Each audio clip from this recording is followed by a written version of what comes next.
Ai që është pa mëkat, le të hedhi gurin e parë. Këtë tha Jezusi. Le ta lexojmë. Gjoni 8, fillojmë nga vargu i 3. Atëherë, shkruesi dhe farisejt i quan një grua që ishte kapur duke bërë tradhti bashkëshortore. Dhe pasi e vunë në mes, i thanë: Mësues, kjo grua u kap duke bërë tradhti bashkëshortore. Në ligj, Mojsiu na ka urdhëruar t'i vrasim me gur gratë të tilla, po t'i çtua. Këtë e thanë për ta zënë në kurth, që të kishin për çfarë ta padisnin. Por Jezusi u ul e filloi të shkruante me gisht në tokë. Meqense ata po vazhdonin ta pyesin, ai u ngrit e tha: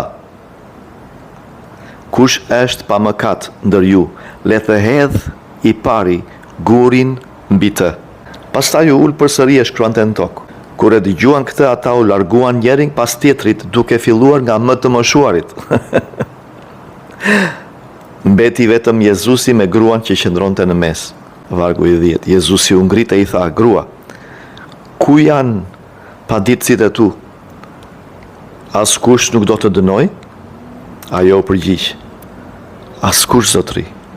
Jezusi i tha: Atëherë, as unë nuk po të dënoj.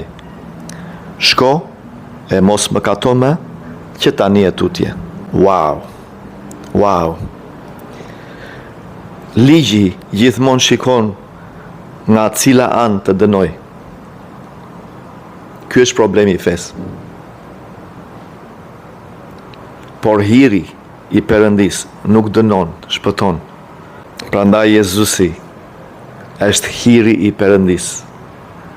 Ligji, thot Bibla, erdhi nga Mojsiu, por hiri dhe e vërteta erdhi si person që është Jezusi. Groja u kap me tradhti bashkëshortore.